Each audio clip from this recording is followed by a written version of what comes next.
What if I told you the rules you've been relying on to retire are just myths? Well, today I'm going to show you what many myths are that retirees are falling for, and I'm going to show you a different perspective on them to help you live a much richer life. And when I say richer, I'm not talking about just dollars and cents. Myth number one, 4% rule set in stone. The 4% rule states that you can safely withdraw 4% of your retirement account in the first year of retirement and then inflation adjusted each year thereafter. This is a decent starting point, but it's not set in stone. It's outdated for several reasons, including assumptions for inflation, longevity, asset allocation, how you got your money invested, and market volatility. Even if we could isolate some of the unknown variables, though, the rule really doesn't factor in how most people live retirement in the real world. Your average new retiree, usually in the 60s, wants to enjoy their new free time. Am I right? You may have your bucket list items that you want to start checking off and look forward to those early years in retirement. You have places you want to go or people you want to see and things you want to do, right? All that costs money, and what that may mean is early in retirement, you may withdraw more than the 4% rule. Putting all that off until you're 80 may keep you within the rule, but that's not really a dream retirement, is it? You're thrilled to have all those experiences, but life naturally evolves into the next phase of retirement. As you age and get older in your 70s and 80s, you may slow down and have a much more tame retirement. So with the right financial plan, it may be okay to withdraw 7% for a few years and maybe even the occasional 10%, especially if the following years there's going to be a substantial drop in spending. This next myth is similar to healthy eating habits. Do you think you would eat the same amount of food if you're watching TV as you would if you ran an Ironman? Of course not. The same is true with retirement, which leads us to the second myth. You need a specific dollar amount to retire. Popular advice suggests that you need an exact dollar amount to retire. That's usually between $1 and $2 million. Again, that may be a decent starting place, but it's entirely off the mark. I've seen people retire with $300,000 and some needing $20 million. So it's very unique to you on what dollar amount you may need. So there are many things that can make one person different than the other, and here's a brief list to consider. Lifestyle, how much money you spend, where you're going to live, whether you have a pension or not, how much in Social Security are you due to collect, are there any in future inheritances, how about debt, healthcare needs, and life expectancy, just to name a few.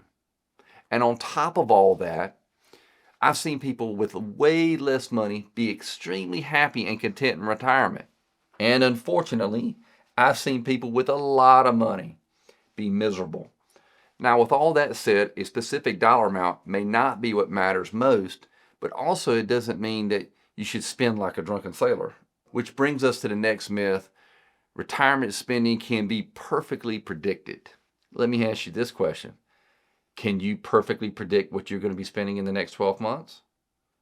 Or do you know exactly what you spent in the last 12 months? The same thing goes for retirement. Many retirement plans assume there's a linear, predictable spending habit that happens in life. But life is unpredictable.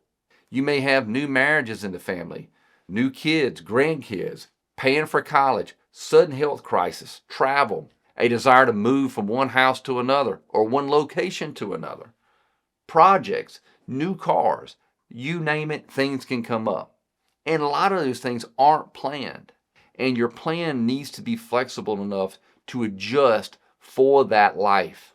That's why having a buffer to plan for unforeseen events can be a huge benefit in retirement. I've seen people retire early in their 60s only to get bored and start a new business in their 70s. The beautiful thing about retiring and then going back to work, you go back to work on your own terms. It's way more fulfilling and less stressful than your previous work life. I have a client of mine who mentally decided to retire 10 years ago in his 40s. He just decided that he was going to live his life doing exactly what he wanted to do within his business and nothing else. And you could do so as well if you have other things in your life set up properly. Because this time you're more intentional. You don't have to be there. You want to be there. And the funny thing is, in one couple, a wife might think the husband's crazy for going back to work, and another couple, the wife might be pushing the husband out the door to go back to work because she's tired of seeing him being around the house. But even if you prepare for all of life's unpredictability, there's another myth that's holding people back. And that is myth number 4, being overly conservative is always safer. For the pessimists out there, things are probably not as bad as you fear. And for the optimists out there, you don't always get rainbows without a little bit of rain. So I encourage you to understand which way you lean and try to understand to be an extra dose of realism in your life.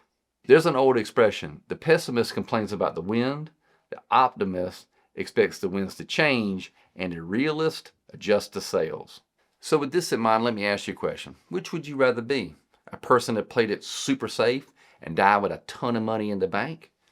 Or would you want to check off your bucket list items and live a life of passion, meaning, and purpose? Many retirees end up not spending enough in retirement and end up with way too much money at the end of life. In your retirement, you may only have your health and energy for a short window of time, but of course you also don't want to be super risky either. The key is finding the right balance. And that leads us to the most important myth that retirees believe. How much money we have matters more than how we spend it. We all want more stuff. We can't help it. And we're Americans, right?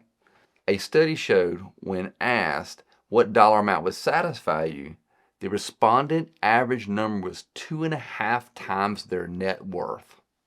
And it didn't matter what their net worth was. But funny enough, when we get more, we eventually realize there's something still missing. I saw a video with Jim Carrey, and he said, I wish everybody would become rich and famous and realize it's not always what it's cracked up to be. More and more people are finding that material goods have no depth to them. And happiness and fulfillment comes from experiences, relationships, and purpose, not material possessions.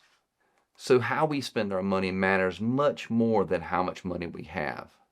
So we should spend much more time, money, and energy focusing on the passions we have, the people we care about, experiences we want to have, and personal growth. I bet that sounds strange coming from a finance guy, but that should tell you everything you need to know. Even the people who focus on the money are coming to the same conclusion. What really matters is love, freedom, and passion, and that is true wealth. Now I'm going to dive into a new study that shows you the perfect age to retire.